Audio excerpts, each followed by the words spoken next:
Hey, it's Sean, and it's a hot day here in Central Tennessee, and I am going to show you easily how to compress your brakes, or how to compress the rear brake piston on a Dodge Journey. And so I had a little trouble. I was trying to push it. Some of them you just squeeze it with, turn it with a clamp or that kind of thing, but this one has a special way of doing it, and it's really not that hard. So here I am on the rear brakes. I did the front ones. I have another video which I'll link if you want to see how to replace the front brakes. The rear brakes is going to be the same process. I changed the brakes and the rotors. A couple tips real quick. When you're replacing your rotors, get some kind of brake cleaner to clean this off, because it comes factory oiled. You don't want that oil on there when you're trying to brake. It's just going to make it slippery in the beginning. If you just want to replace the pads, which you could do if the rotors are not worn, you're just going to take off the tire. You're going to pull this bolt down here, lift this up, pull the pads out on either side and put them back in. Again, explain all that in the other video. Then here I'm going to show you real quick on the other tire how you can compress the piston.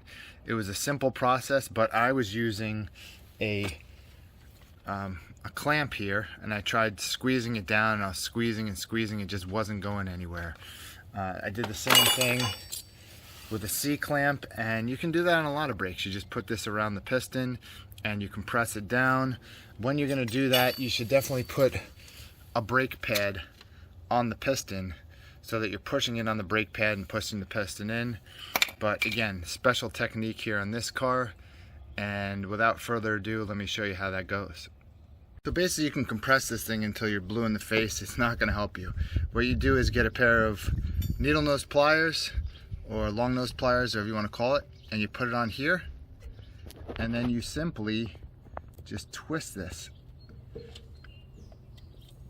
And again, I'm doing this just with one hand, but you'll get the idea. You basically just twist this clockwise, and it is in fact compressing the piston. So without a camera, I would do this with two hands and just twist this until this piston goes all the way down. So it's as easy as that. When it comes to the Dodge Journey, you're just going to be twisting this piston clockwise, and it'll bring it right in. And believe me, I'm making it look harder than it is because I'm only using one hand and I'm filming with the other hand. But basically, as you twist this, it's just compressing right in. So there you go. I hope this was helpful to you, and if it was, check out some of my other car repair videos. I do a number of those, as well as DIY electronics around the house type of projects. So if that's of interest to you, go ahead and subscribe, and we'll see you in the next video. Give a thumbs up as well, if that definitely helps the channel, so I appreciate if you do that, and thanks again for watching.